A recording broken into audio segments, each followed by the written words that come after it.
Seperti tempat-tempat lain yang terus maju, Balige pun terus berbenah.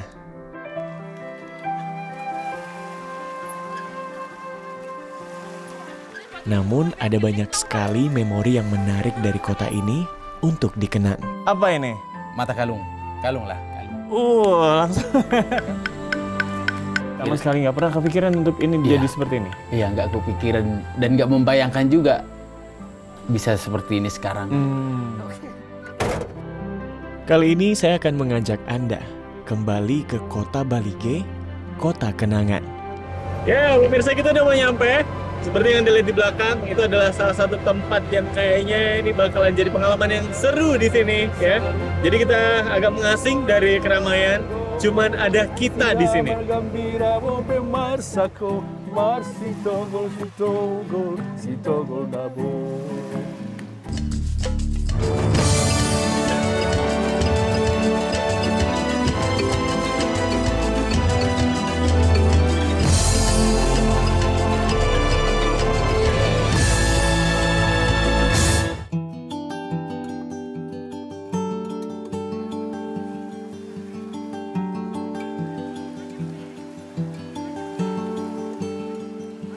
Berdasarkan catatan sejarah, pasar atau Onan Balige sudah ada bahkan sebelum nama Balige disematkan menjadi nama kota ini.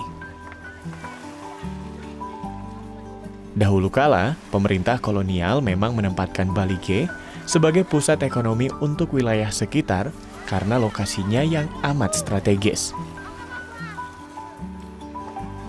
Setiap Jumat, masyarakat dari berbagai daerah datang dan berkumpul membawa dagangan mereka, menjajalkan hasil bumi yang didulang dari tanah vulkanik nan subur, seperti rempah, sayur, dan buah.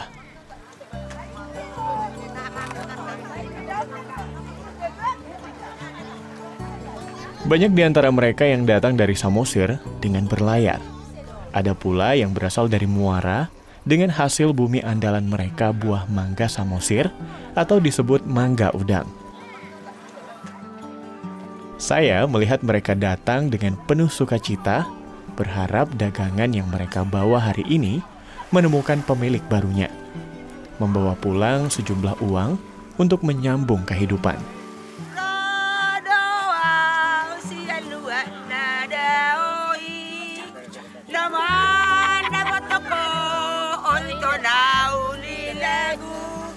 Nang bola susurug doi, nang haba-haba hubolus doi.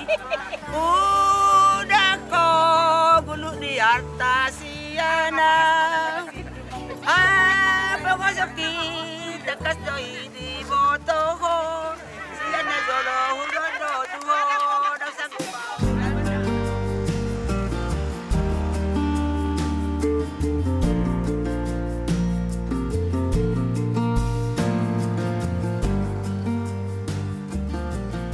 Karena letaknya yang strategis, menjadi kota perlintasan yang menghubungkan antara kota Sibolga dan kota Medan, sejak dulu Balige menjadi daerah tujuan para pedagang dari berbagai penjuru daerah. Mereka berkumpul untuk melakukan transaksi, saling memenuhi kebutuhan hidup mereka. Di Onan ada satu hal yang paling menarik perhatian saya. Andaliman. Andaliman ini juga mengingatkan saya dengan sebuah gerai kuliner yang juga punya memori tersendiri bagi masyarakat Balige.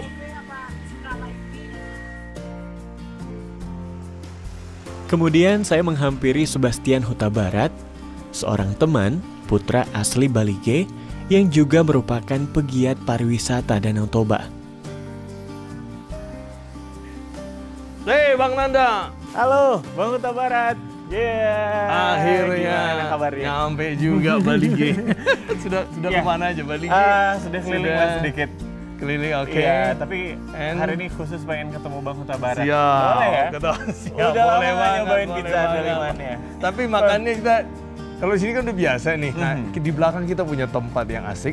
Baik. Dengan jungle view, homestay juga ada spa. Jadi tempatnya menarik karena ada sungai kecil di belakang. Seriously, jadi nggak cuma pizza Andaliman yang sekarang Bang Huta Barat kerjain ya. Ia memiliki bisnis yang ada kaitannya dengan rempah khas kebanggaan masyarakat Batak Toba, Andaliman.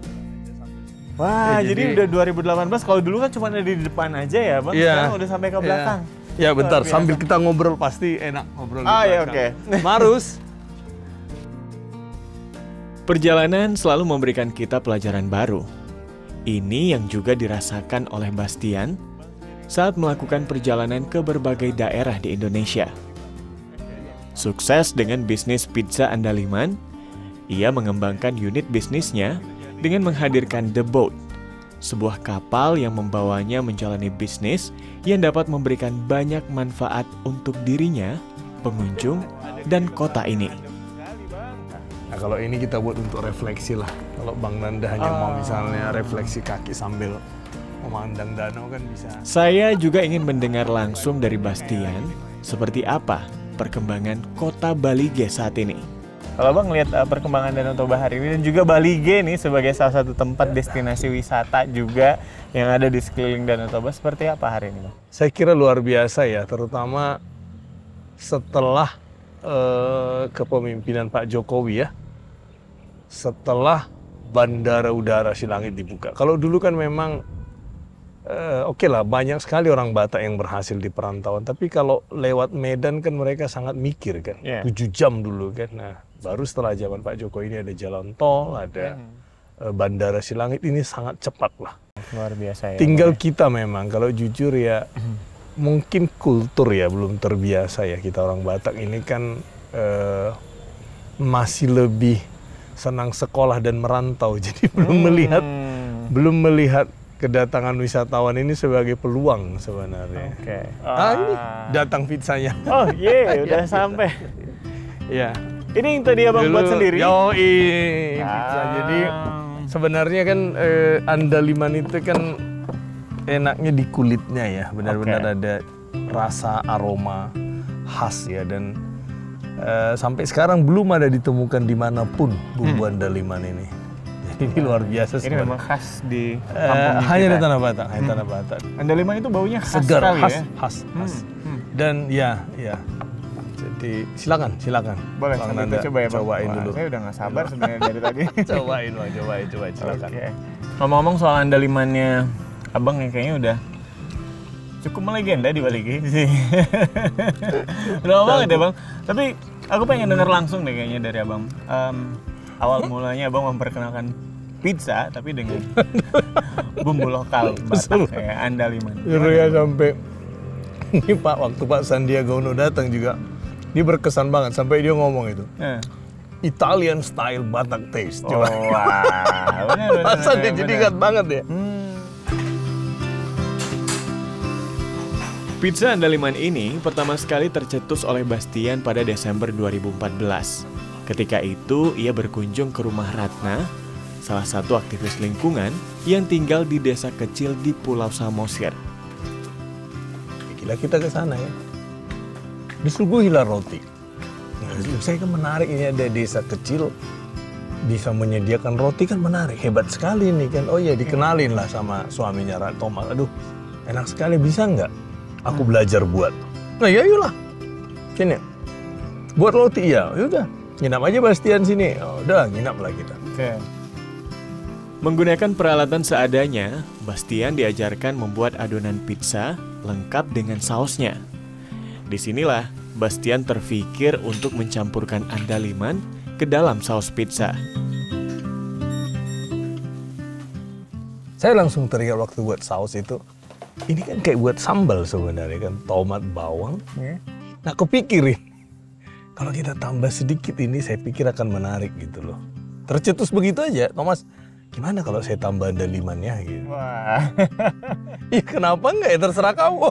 Saya udah yakin, pada waktu itu saya udah yakin ini akan paling tidak akan membuat orang teringat gitu loh. Andaliman. Andalkan iman.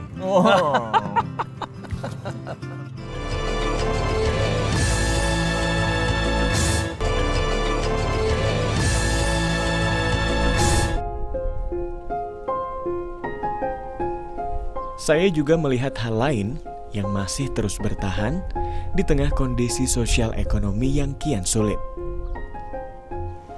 Pada zaman kolonial, kota ini juga dikenal sebagai kota tekstil.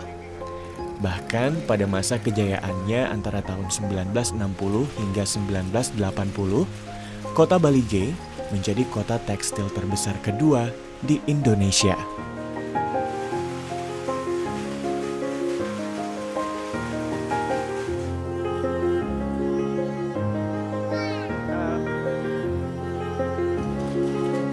Ya, kota ini dikenal memiliki ikon berupa kain sarung khas bermotif kotak-kotak kecil dengan 3 warna. Masyarakat lokal menyebutnya mandar atau berarti sarung. Sejak dulu hingga sekarang, mandar Balige masih menjadi identitas yang lekat dengan masyarakat. Awal mulanya diciptakannya sarung Balige ini untuk memenuhi kebutuhan sandang di Balige, karena seperti kita tahu kan Balige itu cuacanya dingin. Ya. Jadi diperlukan sandang yang memang cukup untuk menghangatkan badan. Jadi kebutuhan masyarakat saat itu membutuhkan sandang yang murah dan dapat diproduksi dengan massal dengan jumlah yang banyak. Kalau misalnya didatangkan dari daerah Jawa, mungkin harganya agak mahal tinggi, ya. Sementara saat itu dulu awal mulanya masyarakat Balige kan bermata pencarian sebagai petani, bidang agraris. Jadi itulah salah satu alasan mendasar mengapa akhirnya muncul mandar Balige ini. Iya, tadi Abang katakan usaha ini dari Opung ya? Ya, 1965. 65. Wow, artinya udah hampir setengah abad ya Bang? Hampir 50 tahun. Luar biasa. Berarti udah lintas berapa generasi sekarang? Bisa dikatakan 3 generasi lah bertahan. Sampai ke Abang sekarang ya? Ya. Abang yang ngelola sekarang ini udah generasi ketiga. Wow. Sarung Balige milik keluarga Samuel ini dipasarkan mulai dari seputaran Balige, Dolok Sanggul, Siborong-Borong, Porsea hingga keluar Pulau Sumatera seperti Jakarta dan Bandung. Untuk harapan saya seiring dengan berkembangnya pariwisata di Balige ini ya, maunya sarung Balige ini dimunculkanlah sebagai ikon. Karena jauh sebelum pariwisata di Balige terkenal, sudah lebih dulu ada sarung Balige, sarung mandar Balige. Makanya orang bilangnya mandar Balige, bukan mandar yang lain. Makanya ada tetap nama Baligenya di sini. Tetap ada nama Baligenya, bukan cuma mandar doang, ada mandar Baligenya.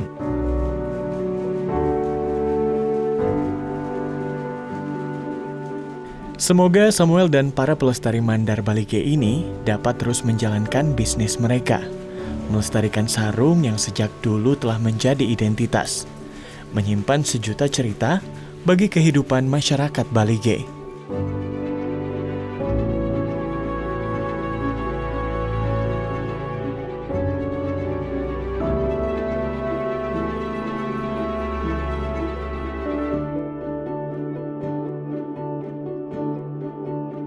Perjalanan saya selanjutnya di kota Kenangan mengunjungi Jesral Tambun, seorang seniman ukir Batak. Orang-orang di sini menyebutnya sebagai penggorga. Jesral tinggal cukup jauh dari keramaian kota, dekat dengan alam. Tempat inilah yang banyak memberikan inspirasi baginya untuk terus berkarya.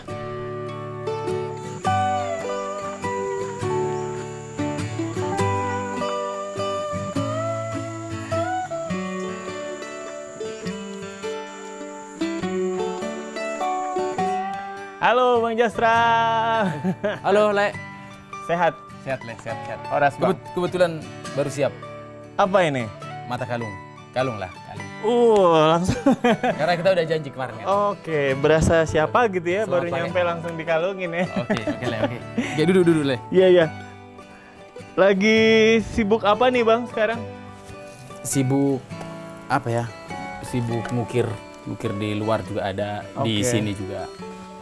Aku menggorga fokus itu tahun 2014 dan mulai tertarik dengan gorga itu 2007. Dan sekarang alhamdulillah dari bergorga ini bisa menghidupi keluarga. Dulu karena ketertarikanku itu mungkin apa ya, mungkin inilah hasilnya bisa hidup dari mengukir Mangkorga juga. Ya. Kalau fokus sekarang itu membuat Gorga tetap. Kalau ada yang memesan untuk memperbaikan rumah Batak dan membangun rumah Batak juga. Di awal kan dulu Mangkorga kan aku nggak kepikiran ini akan menjadi uang. Serius? Iya, nggak kepikiran. Sama sekali nggak pernah kepikiran untuk ini Iya. jadi seperti ini? Iya, nggak kepikiran dan nggak membayangkan juga bisa seperti ini sekarang. Syukur-syukur udah bisa menikmati berkeseharian dengan keluarga, hidup dan menafkahi keluarga dari Mangkorga juga. Luar biasa.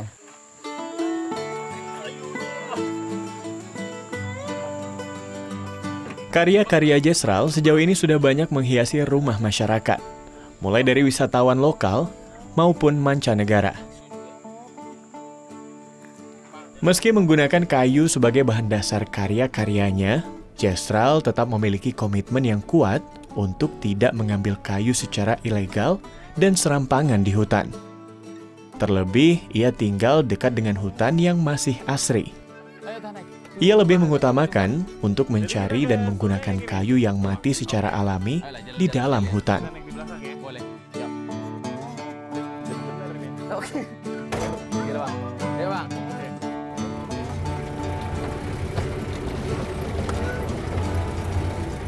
Dari Jesral, saya jadi paham bahwa ketulusan dalam melakukan sesuatu, utamanya melestarikan kesenian leluhur, memberikan kita hasil yang jauh lebih baik dari yang pernah kita harapkan.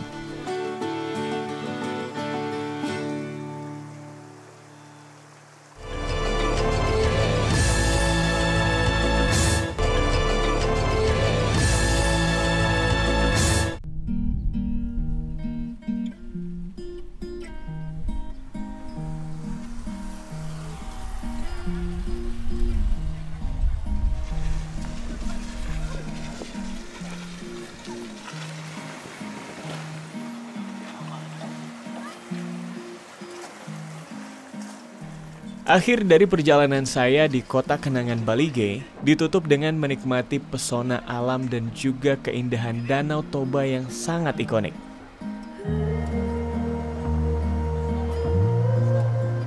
Ya, sekarang kita lagi ada di perjalanan, lagi ada di kapal. Kita mau menuju salah satu tempat yang hanya bisa diakses dengan menggunakan boat atau kapal ini ya. Ini juga udah sempat di-mention tadi sama Deborah dan juga sama Bang Huta Barat. Nah, kira-kira seseru apa tempatnya? Ikuti perjalanan saya terus.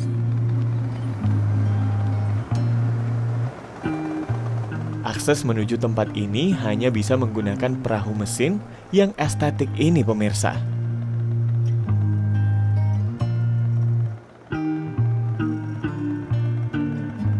Di sepanjang perjalanan, mata saya tak henti-hentinya dimanjakan dengan pemandangan indah bukit hijau yang menjulang.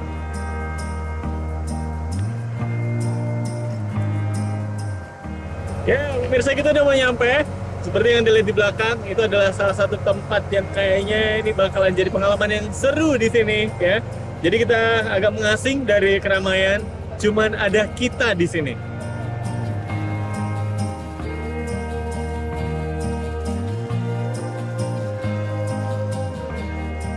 Selamat datang di Pondok Berata Dap-Dap.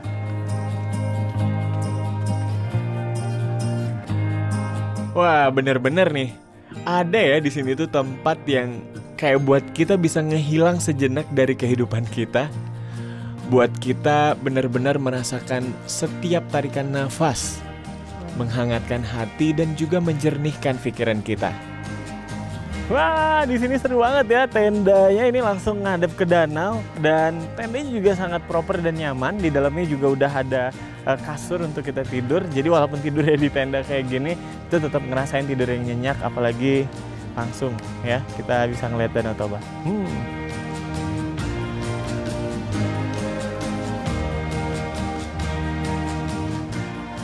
Sebelum saya explore tempat ini, saya ingin ngobrol dulu lebih lanjut ya tadi sama ownernya yang juga merupakan suami istri, dan mereka sudah pensiun dari pekerjaannya dan membangun ini dan mengelola ini. Wah, luar biasa nih. Kita lihat ya seperti apa. Ya, jadi sebetulnya memang seperti yang tadi Nanda bilang, sebenarnya kita nggak ada rencana ya. Rencana artinya yang jelas, beli, bangun nggak ada. Cuman karena kami kan asal sini. Jadi ibu saya dari daerah di atas bukit ini, ibu saya. Nah, istri saya Mori kan dari Balige juga.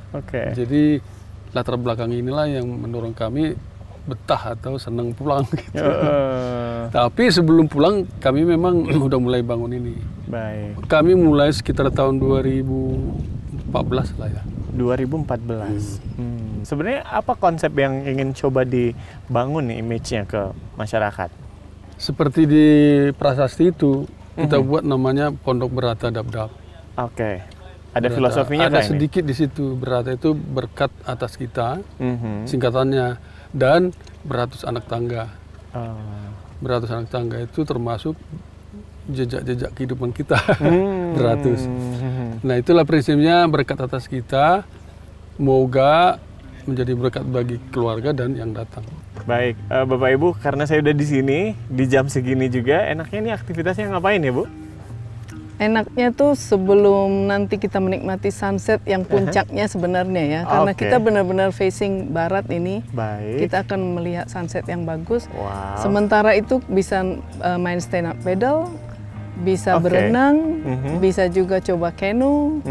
Jadi itu akan membuat kita lebih segar ya.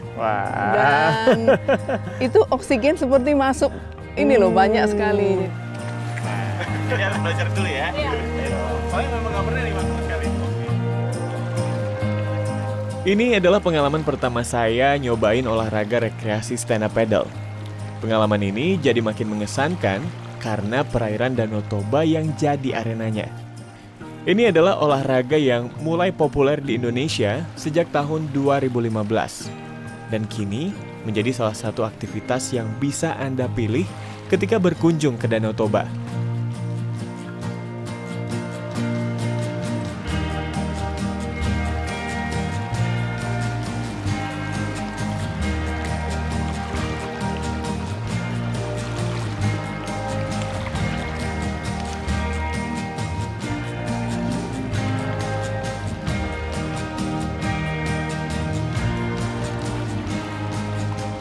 Pemirsa, kita baru aja selesai paddle dan rasanya apa ya, kayak ya beneran healing deh. Luar biasa seru dan menyenangkan, apalagi karena tempatnya Danau Toba. Jadi olahraga yang satu ini wajib Anda coba karena ini bisa ngebuat kita apa ya, lebih tenang ada di sini dan juga buat kita lebih nyaman dan ya seru aja di sini di Danau Toba.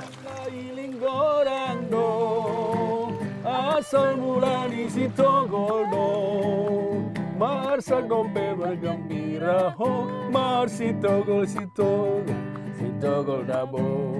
Sinar matahari sore perlahan menghilang, membias langit Balige dengan ronanya yang indah. Danau Toba benar-benar berhasil menerjemahkan senja yang kami dapati hari ini. Semoga pariwisata di Balige bisa terus bergerak maju, menjadi jendela yang amat mengagumkan untuk melihat Danau Toba. Sampai jumpa. Marsitogol